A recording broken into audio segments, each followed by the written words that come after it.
when I had no money at uni, I'd always like to buy and sell clothes. I'd say that every day is different, which is a good thing. You're never bored. Yeah. I love socks. You love socks, Yeah. Was the menswear socks particular something that you're really passionate about? Beforehand, no. What stands out in that year to you so far? I'd say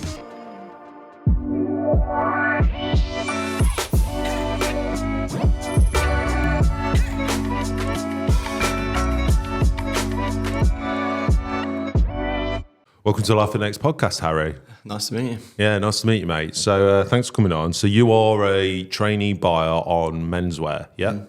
And what particular team are you on? I do men's socks. Nice.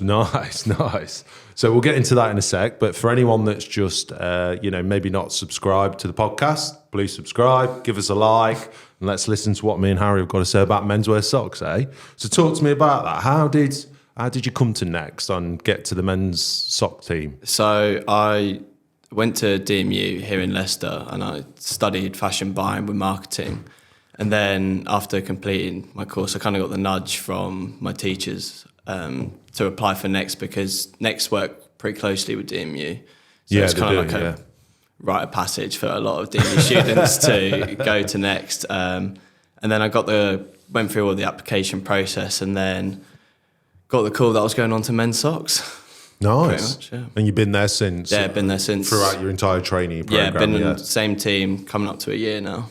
And what's that transition been like, going from like a uni environment to a full working environment? What's that been like? It is a lot different because I'd say with uni, your work that you put in is very independent. Whereas working here is working within a team. Although you do obviously do so much work by yourself as well, but the biggest part is working within a team environment as well. Yeah, and is that...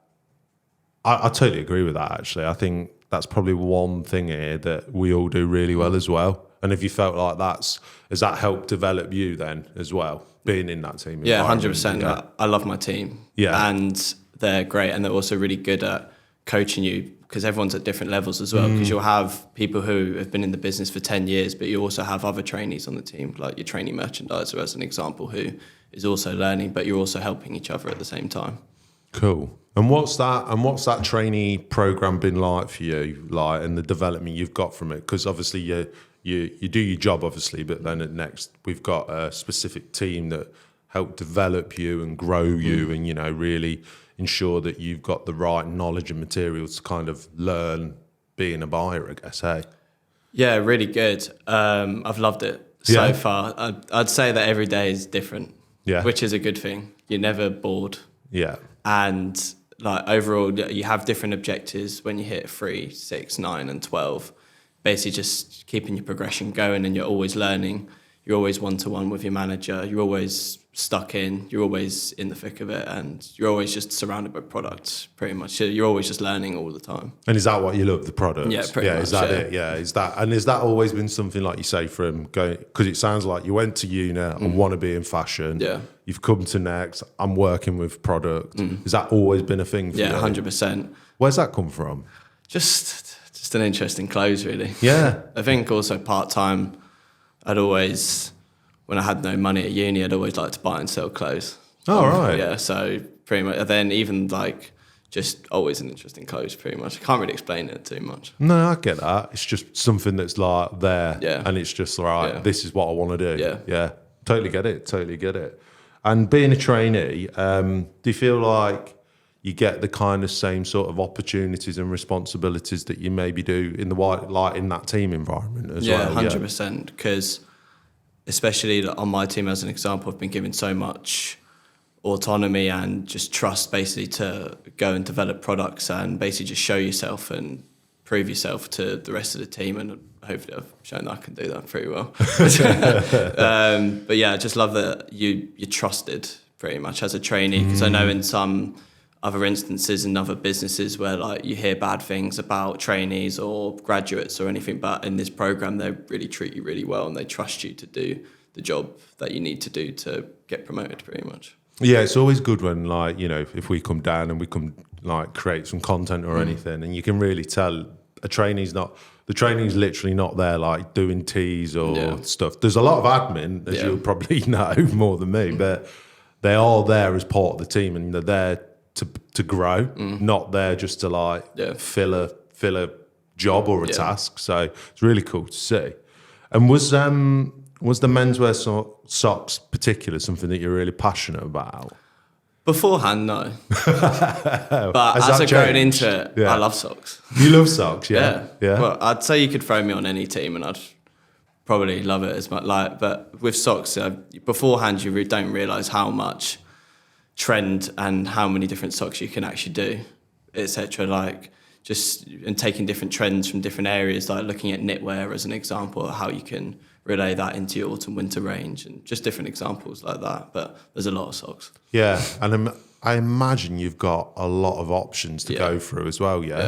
Like, because it's not like, you know, say like jeans or I know jersey have a lot of options, but the amount of socks and variations you must have to buy. It must be. What sort of numbers are they? Do you know, like roughly? How many options you're dealing with a season?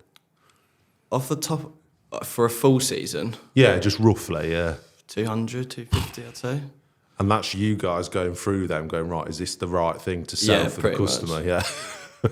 Wow. Not an easy job, though. No, and as a trainee, you get to, as you get like push further into how you're developing as well, you get to take more of that on. And thankfully for me, I've been trusted by my manager to basically oversee that, and you're just reaping the rewards of that. As an example, you're just working hard, making sure that the range is where it needs to be, working closely with the team, and I think it sets you up really nicely for that next step of being pushed into an assistant role. Yeah, I agree. That accountability is really key. It's something I think if you're given that and you've got the right attitude, you can really thrive in it for sure. And so we were talking just a bit before, you're coming up to around a year, aren't you? In terms of your time at Next. Like, what are some of the things like you've kind of, you know, what stands out in that year to you so far? I'd say just, it's hard to pinpoint something when over a whole year, when, just as I say, like when every day is different, it's hard to kind of even remember what stuff you're doing half the time. But I'd say just overall, just being given the responsibility to even just lead range builds, lead all the selections, just as we have our selection meetings, just making sure that like I'm getting better each time and being more confident, and basically just making sure that I'm being more of myself, and that my team always ensure that like I can be that person. And do you feel like you're allowed to at Next, like to 100%, be yourself? Yeah. I think it's one of the places where a lot of people are themselves, and can show like the socialness and the culture of it is. It's not very robotic. No. I'd say everyone is really nice. Everyone's very friendly. Everyone's very open. Like, as well as how hard the work is, everyone gets along, and you make really good friends here. Yeah, I'd agree with that. I think you'd probably think coming into it, if you'd never worked at a company of this size, that maybe it's just like all like regimented and we do this, and there is structure, but also it's not like just do this and that's it. It's kind of there's space for ideas to grow, I guess, isn't there, as well. And you've said a few times, like every day is so different. Does that come with challenges as well? And kind of what some of the challenges that, say, someone joining the trainee scheme might come across? What are they? I'd say it's also managing expectations within busyness, and also having the ability to be adaptable and to different needs. So, for example, you could be working on something, but there's something that needs to happen right then in that moment from someone senior, and it's like, cool. But then it's also remembering to come back to that, and also to be doing other stuff at the same time. It's also just trying to maintain the critical path as much as possible. And I'd say prioritizing.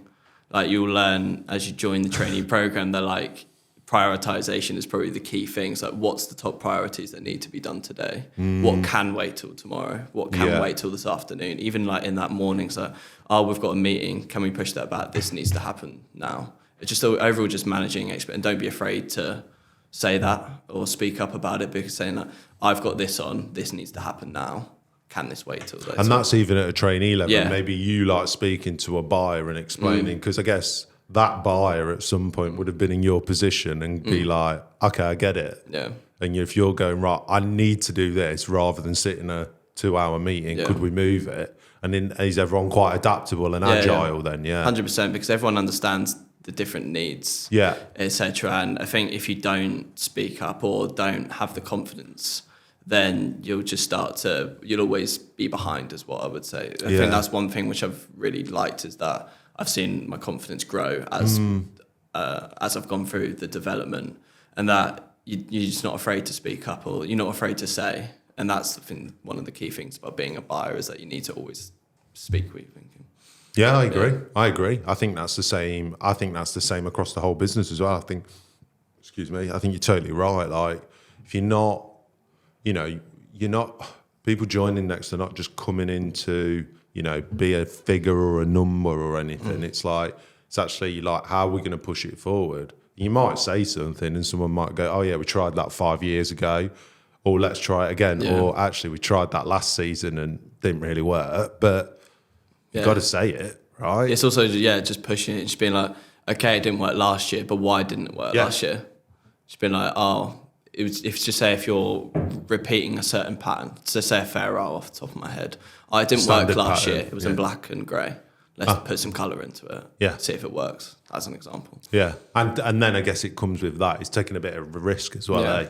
Because I guess there's some things you must have to do in buying where it's like, right, we've got to do that because that does sell. And then maybe tweak. But then is there some more, even on socks, I guess there's got to be trend things that you're right, let's push the boundaries a bit, yeah? Yeah, 100%. So when I got a call, it's basically, you're going to team socks. Like, how do you do trends on socks? But you'd be surprised about it. It's also taking, as I said, different inspirations from different areas, but also looking at colour, different weights, different gauges. But it's also, when talking about like the whole option count, etc., there's so many different variations within each of the options as well. And as I say, you can look at patterns, you can do different jacquards, etc. But overall, it's just making sure that you've got your key fundamentals within your cornice that can drive your sales, etc. But also making sure that you're looking after your trend and being brave when you're trying to be risky.